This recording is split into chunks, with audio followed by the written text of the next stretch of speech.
Bonjour. Cette vidéo porte sur le calcul différentiel sur un espace vectoriel normé.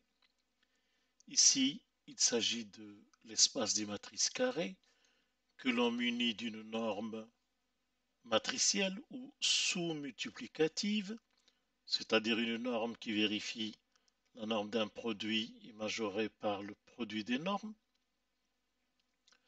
On considère l'espace U des matrices inversibles.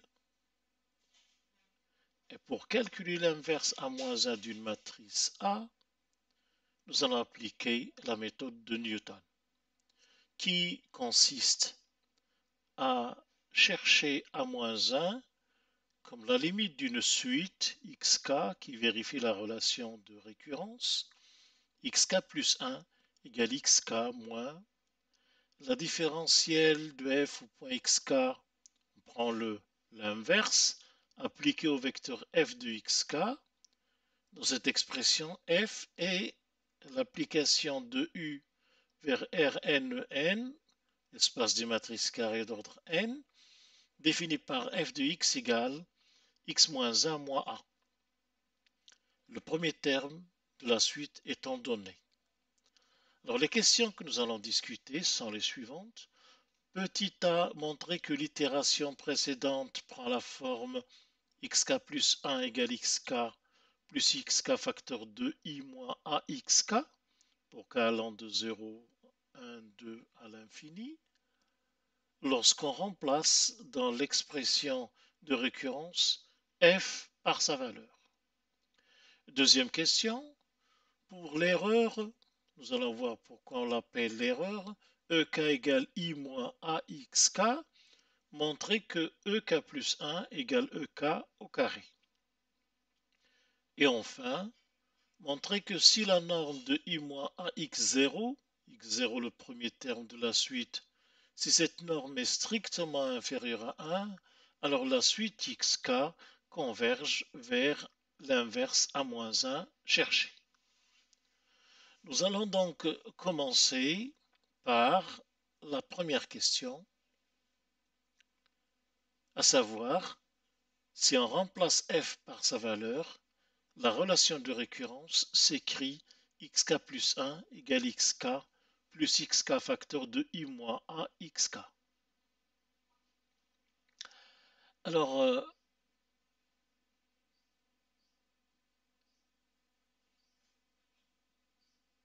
avant de faire ceci,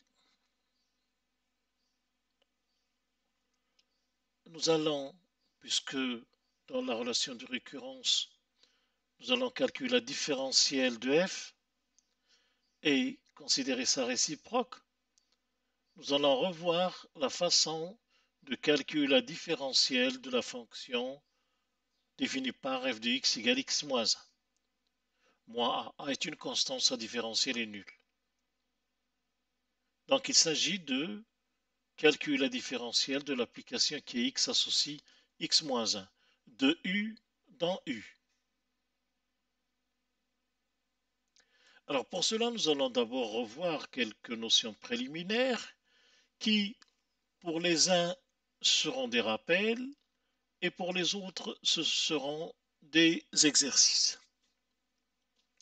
Alors premier point, si A est une matrice carrée d'ordre 2, montrez que si la norme de A est strictement inférieure à 1, alors I moins A est inversible. Alors, pour le prouver, il suffit d'utiliser l'identité dans l'espace des matrices carrées d'ordre n, I moins A puissance M est égal à I moins A facteur 2, I plus A carré jusqu'à A puissance M moins 1. Nous supposons M supérieur ou égal à 2. Nous avons la norme de A puissance M est majorée par la norme de A puissance M à cause du fait que la norme est matricielle. Une simple récurrence permet d'établir ceci. Or, si la norme de A est strictement inférieure à 1, ce qui est supposé dans cette question, la limite de la norme de A puissance M est nulle. Et comme la norme de A puissance M est majorée par la puissance énième de la norme de A, nous en déduisons que la limite de la norme du vecteur A puissance m est nulle. Ou encore que la limite du vecteur A puissance m, quand m tend vers l'infini, est nulle. Donc si nous reprenons l'identité I moins A puissance m égale I moins A facteur, etc., le premier membre, lorsque m tend vers l'infini, tend vers I, puisque A puissance m tend vers 0, et le second membre, c'est I moins A fois la limite de cette somme.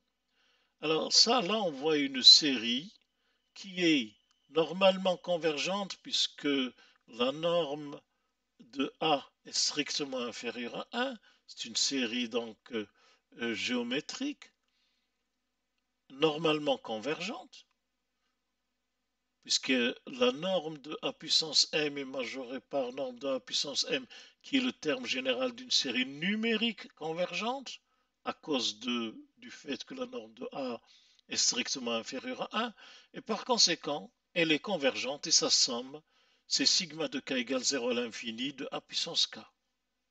Donc nous trouvons que I moins A fois la somme de cette série est égal à l'identité, ce qui prouve que I moins A est inversible et que I moins A a pour inverse la somme de cette série. Notez que I moins A commute avec les puissances de A, donc la relation est aussi vraie aussi bien à gauche qu'à droite. Le deuxième point préparatif aussi que nous allons utiliser pour calculer la différentielle de f est le suivant. Montrer que phi, application de l'ensemble des matrices inversibles vers l'ensemble des matrices inversibles qu'à chaque U associe son inverse, est différenciable, et montrer que sa différentielle en un point U0 appliqué au vecteur H est égal à moins U0 moins 1 H U0 moins 1. Rappelons que l'espace des matrices inversibles est un ouvert. On démontre ceci à l'aide de la continuité du déterminant. Alors, pour montrer que cette différentielle est donnée par cette expression, il va falloir chercher une application linéaire sur l'ensemble des matrices carrées d'ordre n, et V un voisinage ouvert de 0 dans U, ou dans le groupe linéaire, tel que quel que soit H dans V avec U0 plus H inversible, nous avons phi de U0 plus H, phi c'est l'application qui a U associe U-1, phi de U0 plus H égale phi de U0 plus L de H, pardon, plus petit o de norme de H. C'est la définition de la différenciabilité. Donc, il va falloir trouver L. Pour cela, nous allons calculer phi de U0 plus H. Phi de U0 plus H, c'est donc U0 plus H inversé, l'inverse, moins 1. On met à l'intérieur U0 en facteur.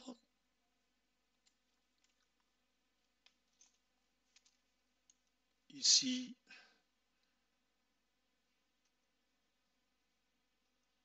il s'agit donc de U0.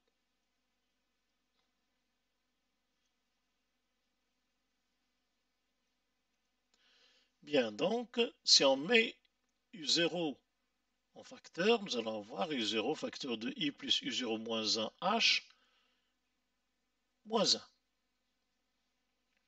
Donc, c'est I plus U0 moins 1 H moins 1 fois U0 moins 1. Alors, nous cherchons un voisinage de 0. Donc, nous cherchons un voisinage ouvert de 0 auquel appartient H. Alors, nous voyons que pour que ce terme soit différenciable, pardon, soit inversible, il suffit que la norme de cette matrice qu'on appelait A dans la question précédente, soit strictement inférieur à 1. Ce qui est réalisé dès que norme de h est inférieure à norme de u0 moins 1 moins 1.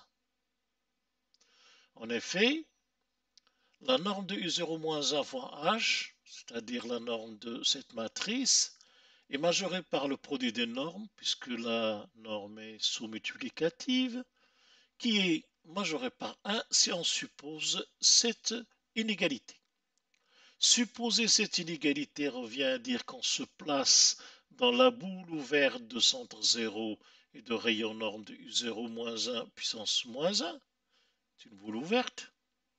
Alors on déduit donc de la question 1 que I plus A ici c'est U0 moins 1 H, est inversible. Et donc, si on la multiplie par U0 qui est inversible, le résultat qui est U0 fois I, U0 plus H est inversible. Alors, autre chose, tout à l'heure nous avons trouvé que l'inverse de I moins A est égal à la somme de la série. Ici, A c'est moins U0 moins 1 H, donc c'est la somme de moins U0 moins 1 H puissance K, d'après la question 1.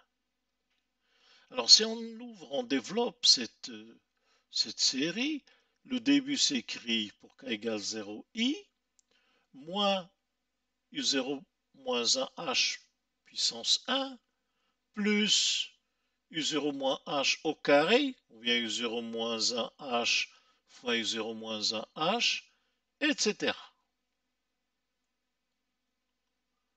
Donc, si on multiplie par u0, on récupère u0 plus h moins 1, que s'obtient en multipliant tous les termes par u0 moins 1 à droite.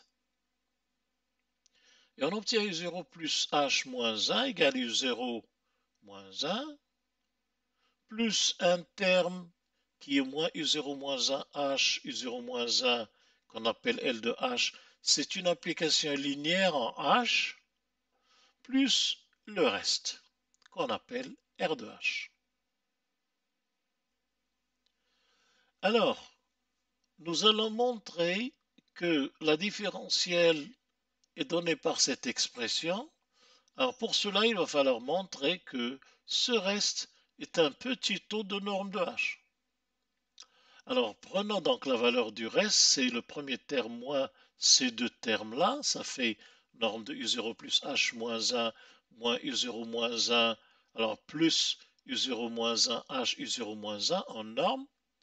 Il est inférieur ou égal à la norme de R de H. Alors n'oublions pas que nous sommes devant une série qui est normalement convergente, donc la somme est finie. Et donc, si on prend la norme de la somme et on la majore par la norme ou la somme des normes, et l'on met u0 moins 1 au cube fois h au carré en facteur, le premier terme, il y a 3 u0 et 2h, donc il va rester à l'intérieur 1. Normalement, ça c'est i, donc l'élément identité, l'ensemble des matrices carré d'ordre n.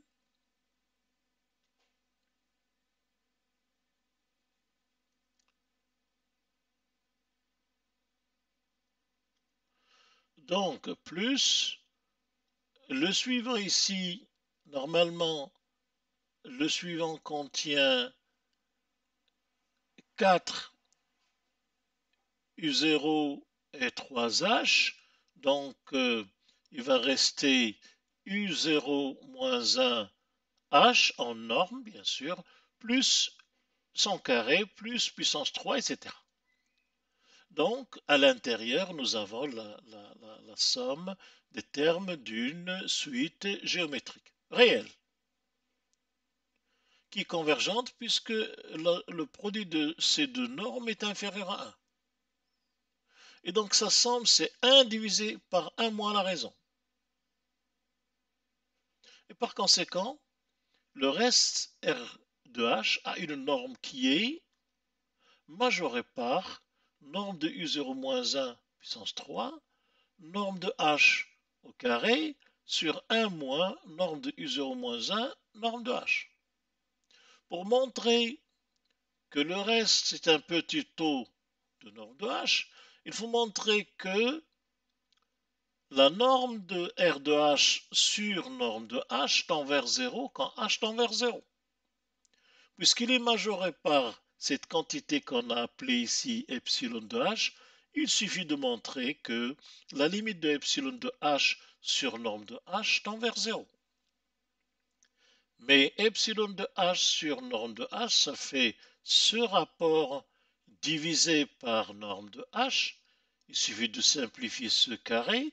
Il va rester norme de u0 moins 1 au cube norme de h sur 1 moins norme de u0 moins 1 norme de h qui tend vers 0 quand h tend vers 0, ce qui prouve que R de h est un petit taux de norme de h et donc la définition de la différentiabilité est respectée et la différentielle de phi au point u0 appliqué à h est définie par moins u0 moins 1 h u0 moins 1 ou encore la différentielle de phi en un point u appliqué à un vecteur h c'est moins u moins 1 fois h fois u moins 1. Nous arrivons maintenant à la première question de l'exercice. Pour voir pourquoi cette itération devient écrite sous cette forme simple, nous allons donc calculer la différentielle de f en un point x et remplacer dans l'expression ou dans la relation de récurrence. Alors f de x est défini par x moins 1 moins a. Sa différentielle, d'après ce qu'on vient de voir, est définie par la différentielle de f en x appliquée à h, c'est moins x moins 1 fois h fois x moins 1. Alors, on voit que l'inverse de cette différentielle appliquée à h, c'est moins x fois h fois x. Pour s'en assurer, il suffit de composer les deux et on trouve l'identité, aussi bien à droite qu'à gauche. Donc, nous allons reporter l'expression de cette inverse de différentiel à l'intérieur de la relation de récurrence de la méthode de Newton. Donc, la différentielle de f en xk inversée appliquée au vecteur f de xk qui joue le rôle de h est donc égal à, alors il y a un moins, mais comme dans la formule il y a un moins, donc on a un plus. Alors x fois h fois x devient ici xk fois h fois xk. Il suffit ensuite de remplacer f de xk par sa valeur, à savoir xk moins 1 moins a, pour avoir xk plus xk facteur de xk moins 1 moins a fois xk. Si on entre le xk qui est à droite à l'intérieur, on trouve ce qu'on cherche. Xk plus 1 égale xk plus xk facteur de i moins a xk. Deuxième question, montrer que ek plus 1 est égal à ek au carré. Alors, ek, c'est i moins a xk. Xk est censé tendre vers a moins 1. C'est le principe de la méthode de Newton. Donc, AXK est censé être proche de I. C'est pour cela que la différence I moins AXK est appelée erreur, est une erreur. Si on calcule EK plus 1, c'est bien sûr I moins AXK plus 1. Et en remplaçant XK plus 1 par sa valeur d'après l'itération précédente, nous avons donc EK plus 1 égale I moins A facteur de XK plus XK facteur de I moins A XK, une parenthèse.